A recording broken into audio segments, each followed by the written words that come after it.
It's time for AggroChat, the official podcast of the Tales of the Aggronaut blog and stalwart gaming community, where we talk about stuff and things, and the stuff about the things, and sometimes gaming. I'm Belghast, and let's start the show. Hey folks, it's that time again. Time for another episode of AggroChat. This is episode 525. Tonight I'm joined by Ammo. Hello. Ashgar. Hello. Grace. Hello. Kodra. Hi. And Tam. Hello. We are down at Thalen because Thalen was in my neck of the woods this week, and I guess speak Minecraft and made his son very excited. I did not expect Minecraft at this point. I like after knowing Thalen since like 2005-ish or so, I did not expect his son to be quite the chatterbox, but he was very excited about Minecraft. It was delightful. Minecraft is very exciting right now. Apparently, They have crayons now. Everybody's all about them chicken jockey. And also they put lava chicken in the game, like legitimately, as a separate thing other than just killing chickens with lava. This is where I am unfamiliar with the Minecraft lore.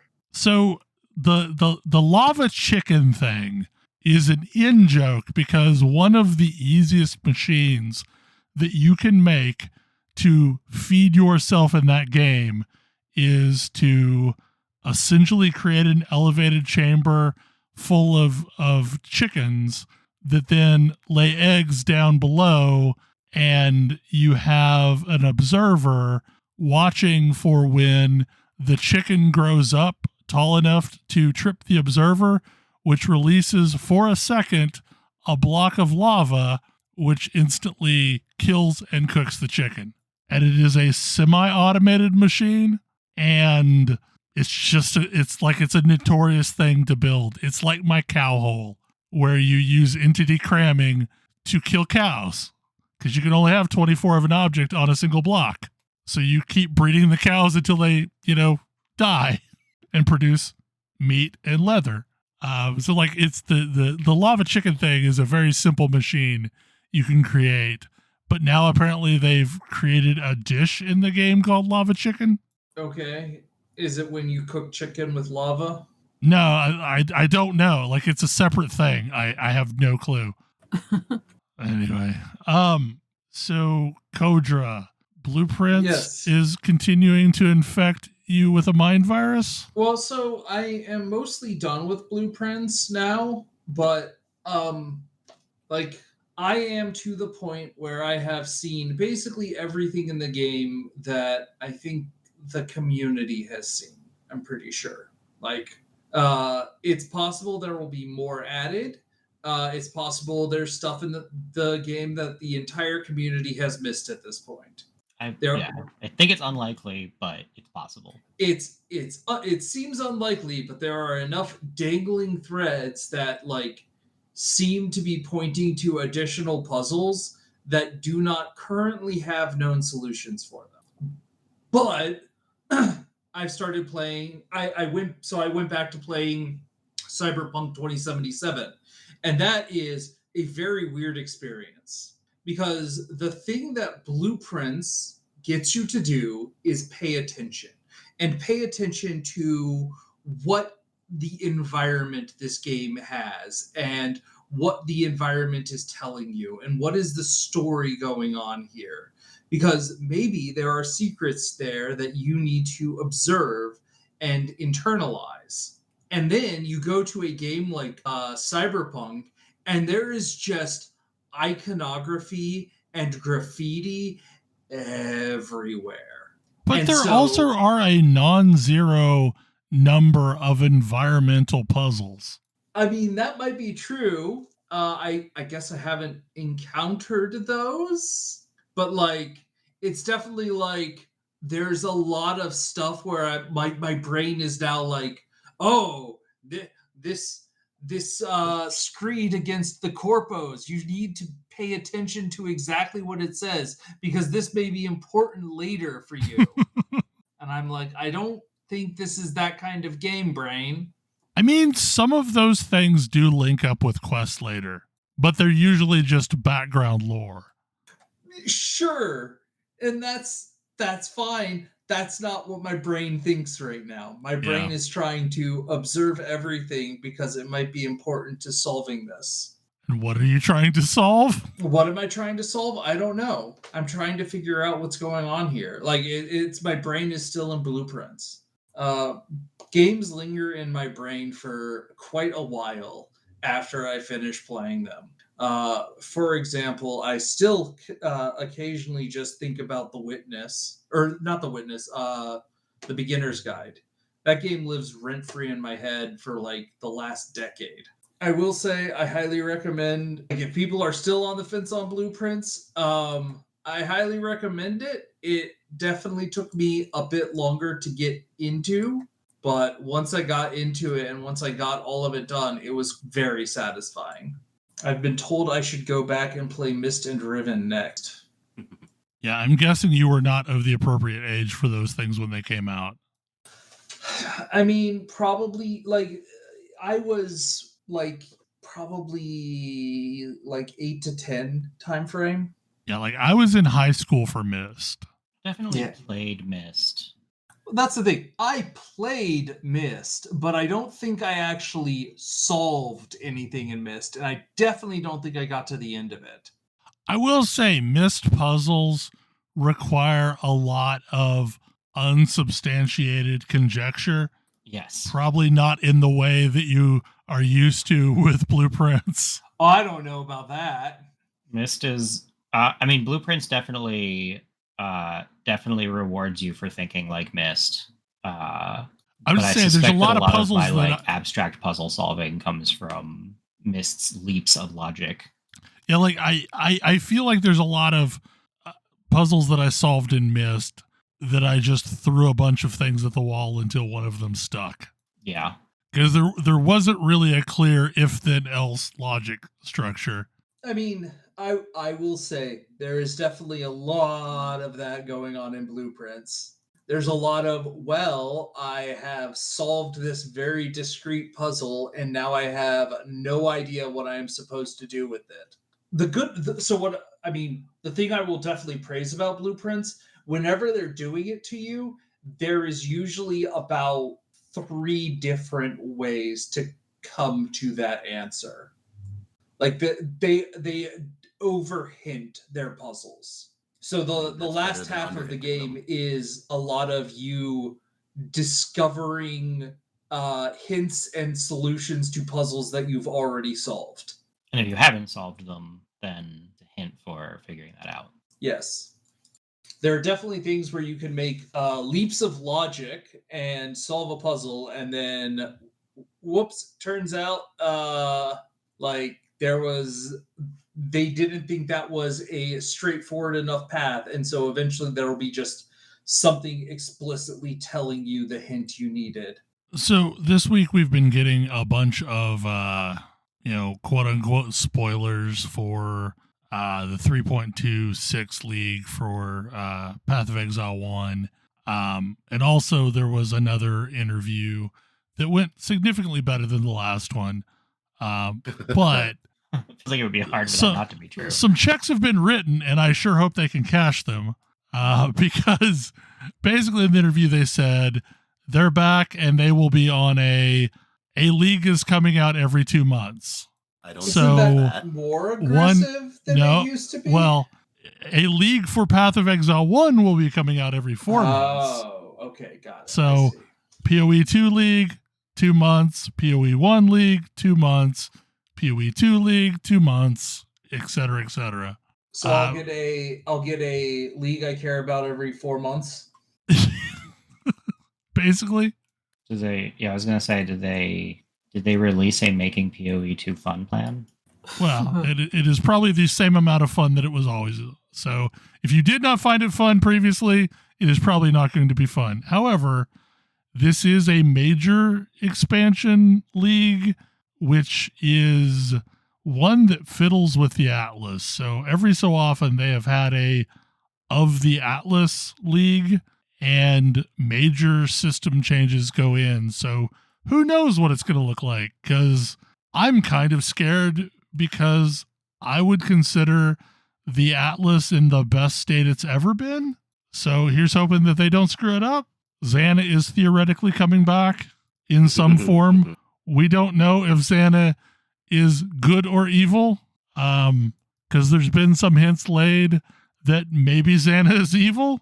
But like, probably the single best quality of life that is going into PoE 1 is the same thing that was the best quality of life that PoE 2 added, which is the ability to hit escape and pause the game. And also, anytime you are interacting with a screen, it is pausing the game. So on the beach, when it asks you to put a passive point in, you don't have to kill everything first. You can just put your passive point in, because it's going to pause the game. Also, that weird bag that they've given us at various points now has a final resting place. It's part of the Atlas, or the map device, which will have a 20 slot inventory just hanging off of it, so you can throw scarabs or maps that you've rolled or whatever into it. Gold appears to be sticking around, so I'm guessing that the currency exchange is going standard, but we don't have an official confirmation of that. I think it's the 5th is when the full reveal is going to happen, and then the 13th is the beginning of the league, which means there's a lot of stuff going on this month that I want to do. I will probably roll something in this league.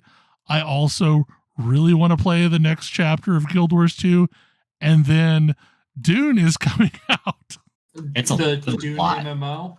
Yeah, the Dune MMO is coming out on the 5th. Well, the head start is on the 5th.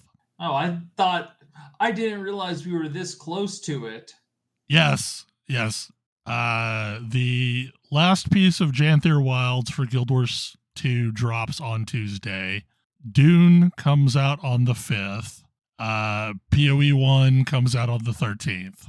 And I think there's something else in there too, but that I'm drawing a blank on. There's a bunch of stuff happening all at once, which is often the case. Switch 2 is coming. Right. Yeah, that was the thing. I have one of those. I'm kind of glad I didn't get a pre-order. Okay, Tam, I am very happy that you have played Skin Deep, because when I first heard about this game, I thought, oh, hey, this is probably something right down your alley. Man, it's sorta. Okay. It's an interest. So, okay, Skin Deep is a game that I heard. I don't even really remember where I heard about it. Somewhere on like game dev social media.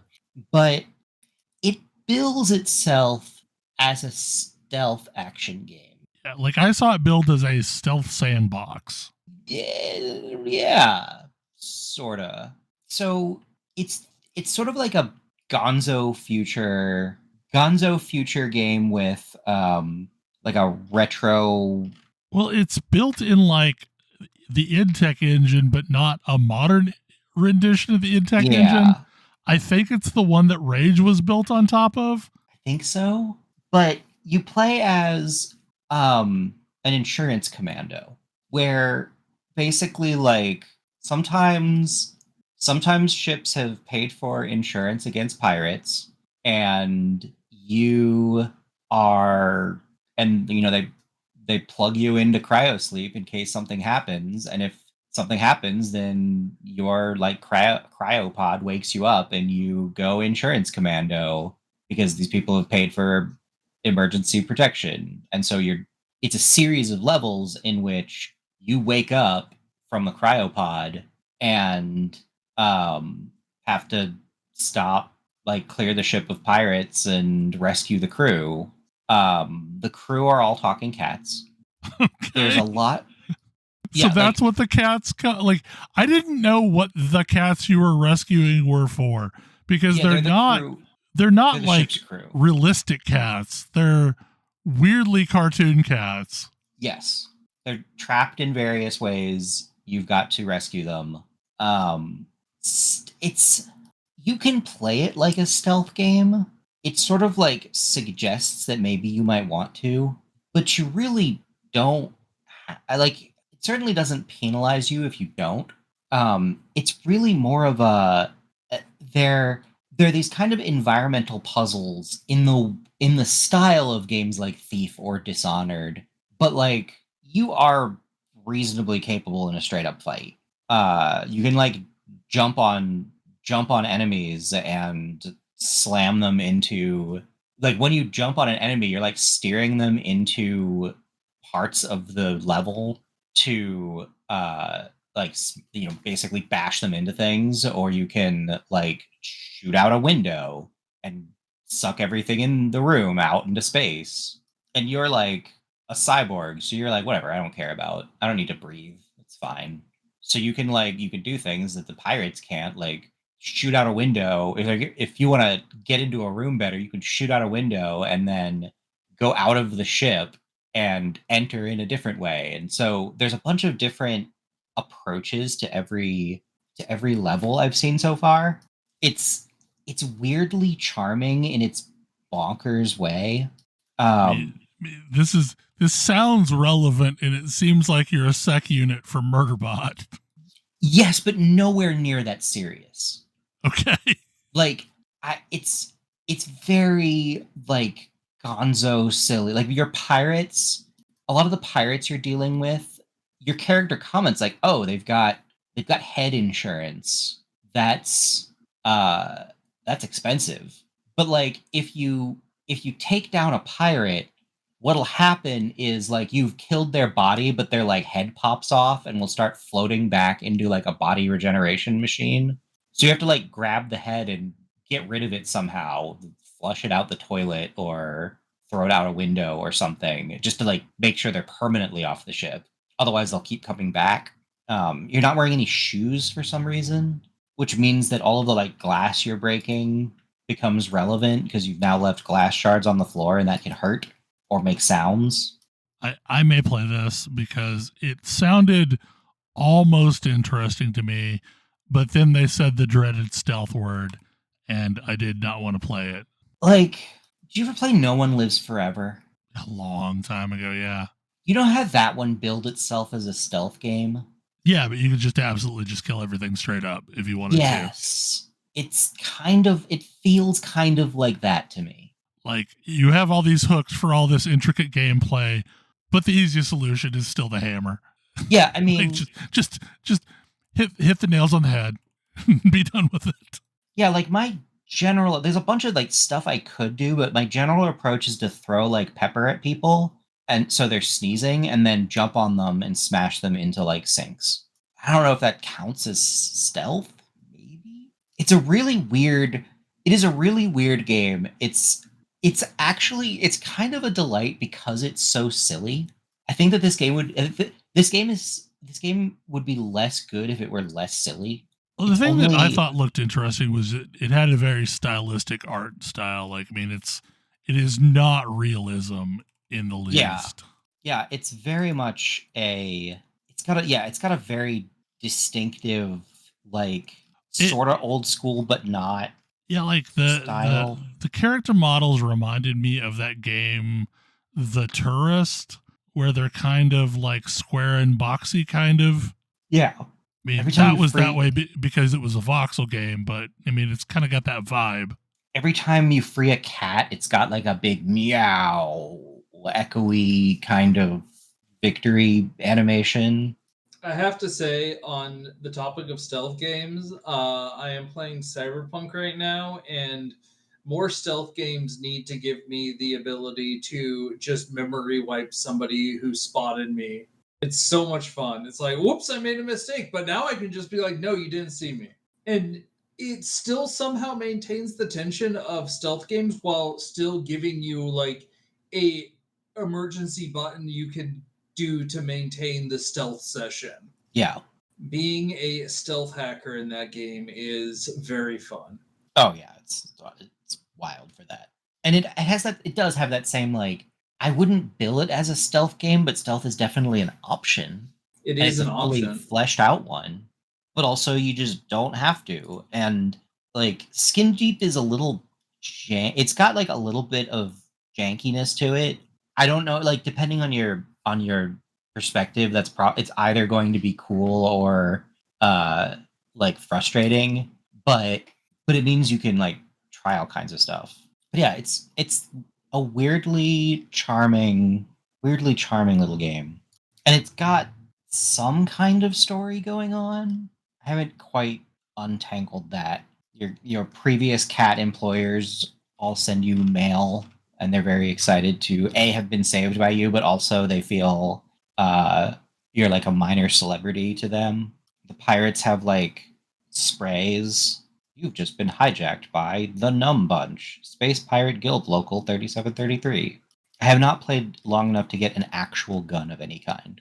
Presumably that becomes relevant. I did fill an entire room with laundry soap. Was there a benefit to this? It made the floors really slippery, so the enemies kept falling down in it, and also they couldn't see me because of all the bubbles.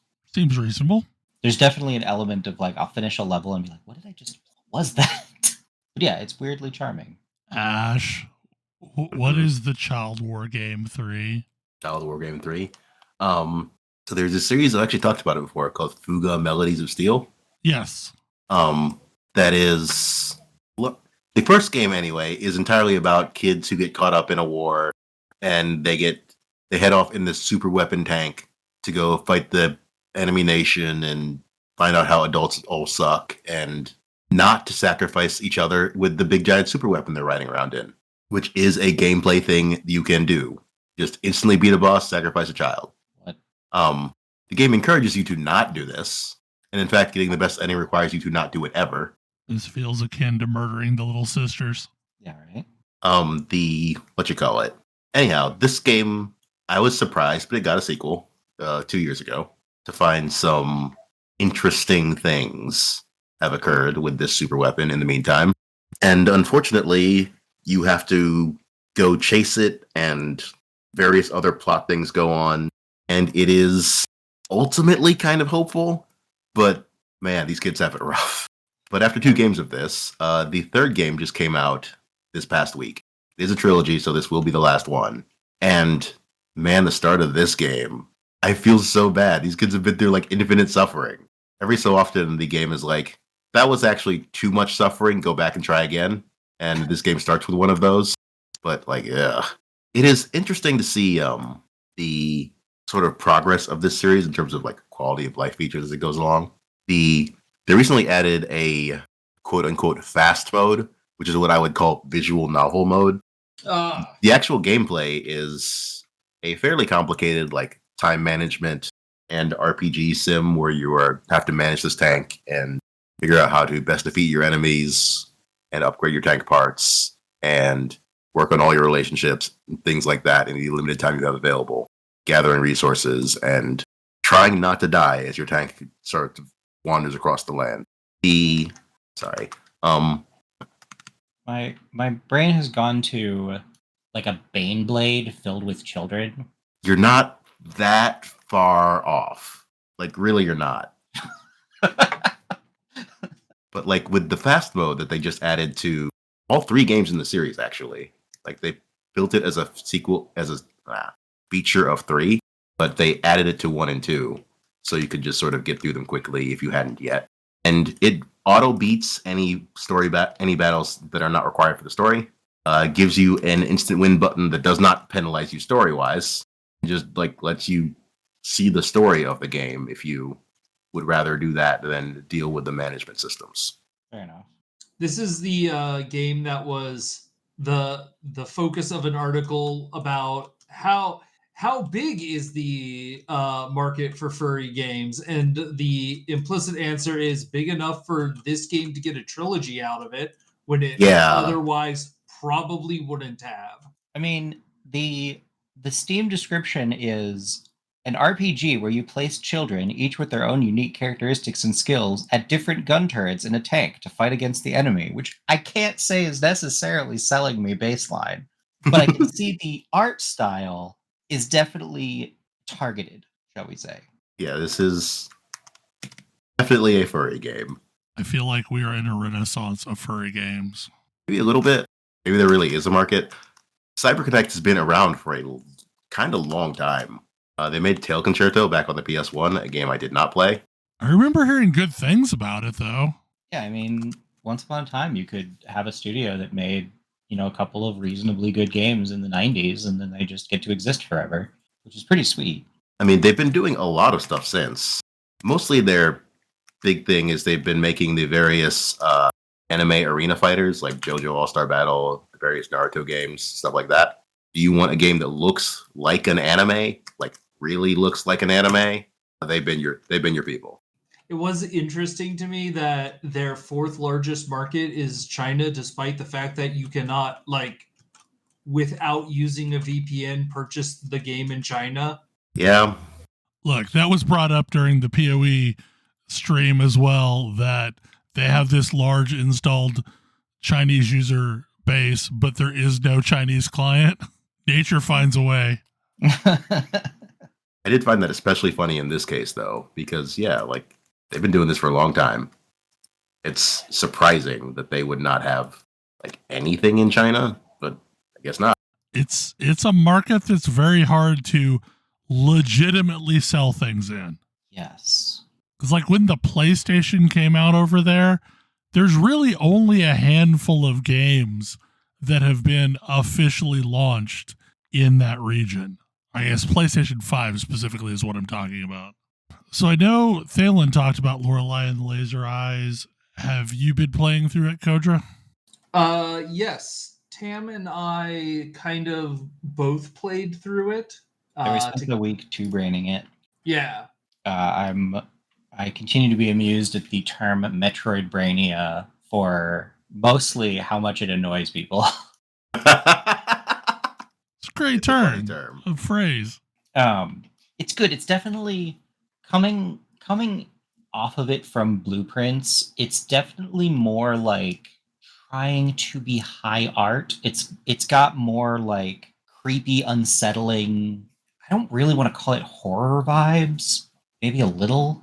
It's very interesting to see how much more of a crafted experience it is versus again something like Blueprints, which is sort of choose your own adventure as far as how deep do you want to go. But more fun is the experience of playing this ostensibly single player game multiplayer. It's pretty fun because you get to see how another person thinks kind of orthogonally to you. Yeah, it was very interesting to be that was the thing, is it was very fun to play these games together, just because we could see the different ways our brains were working on these puzzles. And it also was nice because it meant that we rarely entered into situations where we got truly stuck.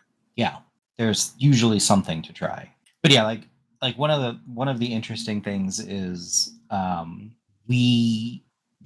Kodra likes to see a thing, figure out what the rules are, and then use the rules to solve whatever it's asking. Mm-hmm.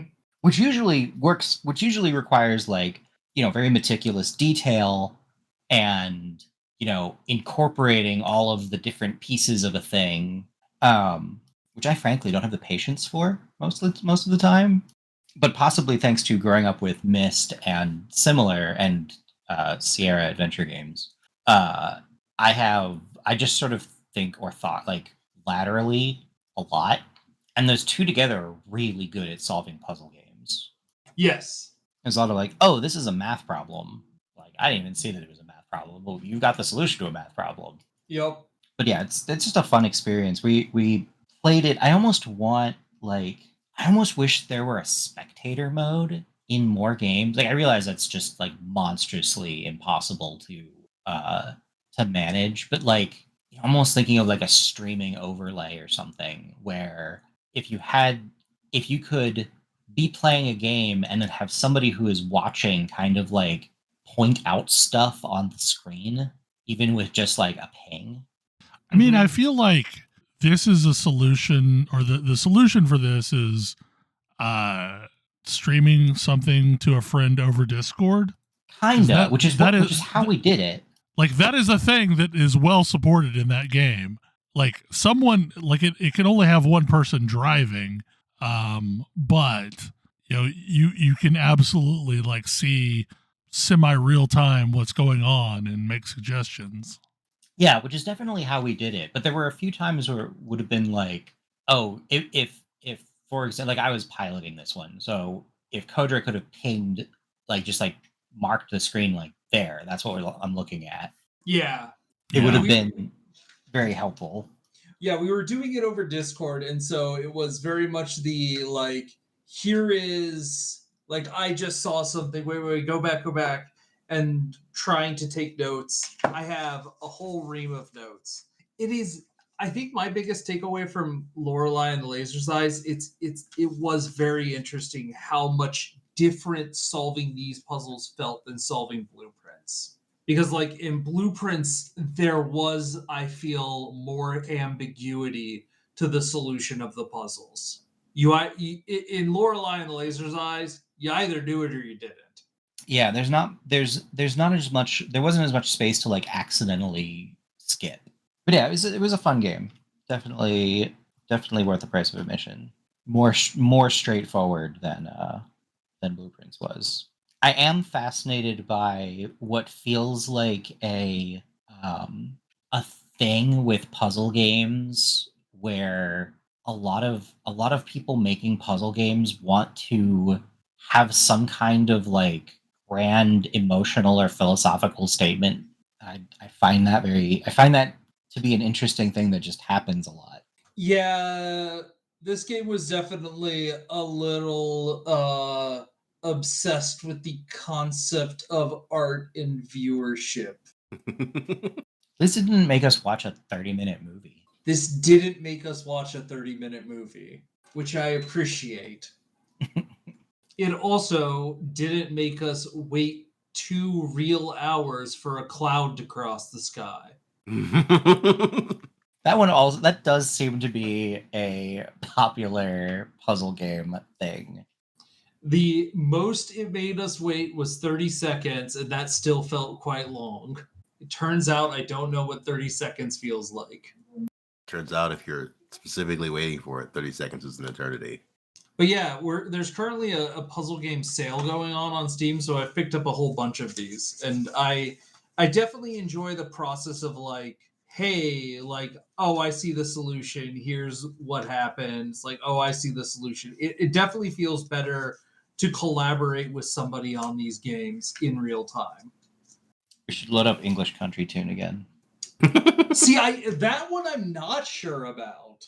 Me because so this is going to be like, I feel like games where you are like, that feels much more like a Sudoku puzzle. Like maybe there's like with Blueprints and with Lorelei, there's some narrative and there's like some cleverness. There's different types of thinking. I did like English Country Tune felt like, can you solve this math equation? Like everything kind of solves the same. Whereas there is a whole bunch of different types of thought here on display here. Yeah, well, and like maybe Baba Is You is a better example. Baba Is You is probably a middle ground between these games. Yeah. There is a whole Baba Is You section of the puzzlers. I am less good at Baba Is You's because it turns out that is a series of rules that I cannot keep in my head. And I feel like Baba Is You and Thomas Was Alone are in the same category. Thomas Was Alone wasn't even really a puzzle game. It was a platformer, right? Yeah. It had some puzzly elements as you try to like line things up properly. Okay. Baba Is You is a bonkers logic puzzle. Yeah. The thing about Thomas Is Alone that like to me relates it to is at least the first time you encountered a new character, you had to figure out what the rules of that character was. Yes, that's true. Oh, there's like in the thing, there's explicitly learn as you go is the like category where you aren't given the rules and you have to discover them as you go. Yeah. And that's the relationship that I have between those two games, is because Baba is used the same way. Is you don't know the rules going into it, and you're building a a set of rules in your brain as you go. And oftentimes those rules are subverted in interesting ways that you don't realize that there's an addendum clause. Yeah, that was so. There's actually somebody who I met at SudokuCon who is doing like Sudokus like that, where none of the rules are given at the start, but there's like it's a series of like 20 something puzzles, and some of the puzzles are close enough to like traditional Sudoku that you can just fill in the grid, and then on the grid are some examples of like some imagery that you have to deduce the meaning of. And then the later puzzles just have those icons, and you have to solve the puzzles. It's an interesting experiment. Yeah, I can see that. It worked out really well, and he's done 2 of these now. One is based on kind of like sort of outdoorsy nature theme. The other is based off of a poem by Vladimir Nabokov. It's weird. It's good, but it's weird. I can't remember if we ever talked about Outer Wilds on this show. A little bit, a long time ago. Yeah. I need to go back and play more of that for sure. That game was wild. I liked it a lot, but after an early period of I don't like this game at all. So I'm going to shim in a pretty short topic here because it came up briefly in conversation before we started recording the show. Defiance, the TV series combo MMORPG shooter that was sort of a thing for a bit. It was an attempted thing for a bit. Let's call it. The series ran 3 seasons on Sci-Fi Channel. Did it? And the game didn't last that long. I was going to say the game actually was alive longer than you would think. It just wasn't. I think the problem is Tryon as a company didn't last for very much longer after the release of Defiance, because they sold a bunch of their properties to Gamigo at some point. However, another company has bought just Defiance and has relaunched it as a game. Some company called Fox that is a game studio that their thing is buying old properties and then trying to get them up and running to a point where they can start releasing new content for them. And one of the games they recently bought was Defiance.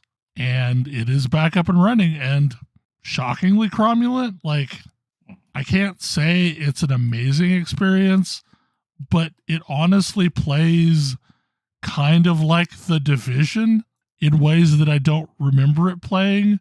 Like, it predates Destiny Destiny in general. And Destiny is the game that really figured out how to do a looter shooter. And this was an alternate universe version of that. Yeah, I played it. I remember playing it. Yeah, I didn't play it for very long because it wasn't very interesting. It was way more MMO than shooter. And I think that was the problem in its equation. But yeah, like this sprung back up and I was shocked to see it again. I played a little bit of it. It was fine. I wish them luck. But like, it's weird. We've had some of these things happen. Like someone has unofficially taken up the reins of Warhammer Online and is releasing more content for it. I'm surprised about that one because like it started off as an emulator server that then got the official blessing. So I'm amazed that some combination of EA and Games Workshop managed to actually do that. Right, exactly. Like that shocks me. But they're actually going back through and plugging the holes in that game because like there just weren't enough quests to reach the max level after a certain point. So they've gone back through all the zones that were missing, like all those tier 3 and tier 4 zones, and added additional content, a whole slew of new quests. Wild. Also some like new public events, and then tried to balance all the classes. It's just like, again, I've played a little bit of it and it was fun, but it was like the fun that I have when I spin up an EverQuest emulator. I don't ever want to return to that game legitimately, but like it's a good nostalgic afternoon. Right, yeah. But I'm happy someone is keeping that alive for the people who really, really, really loved it. And like maybe Defiance will also find a community of people that really loved it. I don't know. I mean, I think a lot of the Tryon games probably made sustainable amounts of money to keep the lights on, but investors wanted all the money. Anyway, what is this painting breakthrough? So for like 20 years, I've mostly considered myself a poor to mid painter of miniatures. Partly because comparison is the thief of joy, and I know a lot of very excellent painters. But also because like the thing that I do is I paint fast. I don't spend time lavishing detail on things. And when I first moved to the West Coast, one of my regular Infinity friends painted up a really, really nice army for me to take with me. And I've had it kept safe ever since, even though I haven't really been playing Infinity, and dug it out recently just to marvel at it. And it's incredible. It's got all kinds of fancy shading, and he's free-handed Hanji for all of the like unit names on the units. And it's, for years it's been sort of like this is one of my really nicely painted things that I'm going to keep safe because I sure can't do this. And over the last few weeks, I've been kind of getting back into Infinity. And one of the things that I've had is a bunch of just unassembled Infinity minis from when I just sort of abruptly burned out, like mid the height of me playing the game. I just sort of checked out of it. And so I've been putting those together, and also picked up a few new things, some of which are for this army. I was like, all right, well, I guess let me see if I can at least get something that isn't embarrassing next to it. And there's still, I'm just sort of looking at them now, but there's still, the ones my friend painted are still better than mine. Like, no doubt about it. Partly because he's using a lot more advanced techniques than I ever have. But the ones I've painted at least blend in. And it's this sort of breakthrough of, oh, actually, I'm kind of decent at this. I can do a bunch of these things. And it's, I have mostly viewed painting miniatures with distaste for most of the time that I have been playing miniatures games. It's never been a thing I actually enjoy doing. It just sort of, for me, it just sort of an obligation to the craft. Like, I don't know what a equivalent example is, but as I get results that I'm like, oh wow, I have in fact painted enough things in the last decade that I've gotten better from being really bad. And now I can compare with some of the best painters I have known previously. And that's, I don't know, it's really striking because there's so many things to be bad at, and it's so easy to check out because I'm like, oh no, I'm not good at this. But it turns out it's true. You do actually get good at a thing by doing it a lot. And I have some of my old painted Infinity, and they are really bad. But also, none of my stuff would be good if I hadn't painted them. And I wish that there were some way to encapsulate that kind of epiphany on the front end. That given enough time, it will improve. Yeah, like it's, I can look back in retrospect and, pull up everything I painted over the last decade and see like clear improvement to honestly, a degree that I never thought I would be able to hit. It's still off-putting that I'll like post a picture of something I've painted and people are like, wow, that's really good. What? Because I've sort of internalized this. How could it be good? I painted it. See, I've seen this play out a lot with artists, just friends that have decided that they're going to, start doing a lot of art. And, like maybe the first ones that end up are kind of rudimentary, low shaded line art type stuff. Definitely recognizable. But then 5 years later, you look at their artwork and it's almost unrecognizable from what they started out at. Yep, sounds about right. And I think this is a pretty common experience across a lot of hobbies. I certainly have been making things that I never would have thought possible when I learned various crafts. But I think part of the journey for me has just been internalizing that I am doing this thing for fun and not for anybody else. And I'm still my own worst critic, but Oh my God. if I am happy with something, then I am happy with it. And I was happy with the primitive things I made when I was learning, and I'm just as happy now with the fancy things that I make now. Yeah, the own worst critic thing resonates because it's only been in the last, I don't know, year and a half, 2 years for me where I have painted a thing and been happy with the result as opposed to it's done. But yeah, I've heard a lot of people, like a lot of creators in various spheres have the yep, that's the experience, and I have not previously had that experience, and then when it clicks, it's like, oh, yep, there it is. It is very satisfying. Well, even with your own art, Ammo, like if you look at the first commissions that you did for me versus what you've done more recently, they're very similar, but the more modern stuff is way more intricate than the older stuff. Yeah, I can definitely see my own improvement, and it feels really good, especially on the days where I do doubt myself more. Because the whole worst critic is yourself thing again. Yeah. But yeah, it is looking at your blog header is definitely one of the most interesting examples of comparing like the last few years of my art.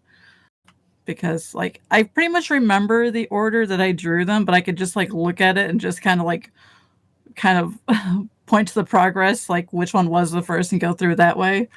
Just by I think Lullabelle's like the first, maybe. Yes.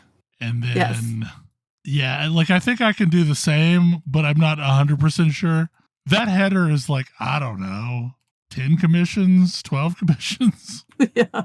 Like the ESO Bell was another early one. Yeah. But like it's very cohesive the way that they all still fit together.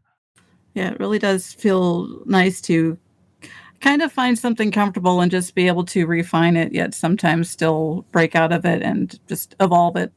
It's nice to make stuff. It is very nice to make stuff. Yeah, art is cool.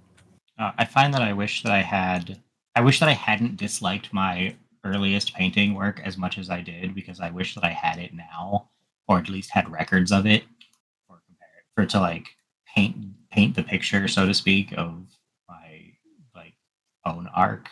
Yeah.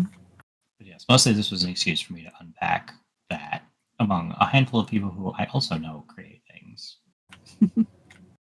I'm glad you had that moment of, hey, this is really great. It does feel good. Do we have any other short topics? I don't think so. I know for me, I'm really looking forward to the final part of the Janthier Wild story, and mostly being able to remove a bunch of items from my shared inventory with the quality of life of the teleport tome. Definitely same on that one. I am so far behind. I'm actually currently trying to catch up. I should catch up. I've been a little busy. I think Janthier Wilds has been one of my favorite zone sequences and some of the story. So I'm definitely looking to see how that finishes up. Also, please don't script the Atlas in PoE. Good luck. Anyway, hopefully you enjoyed the show, and we will see you again next week. Good night. Good night. Good night. Good night. Good night. See you.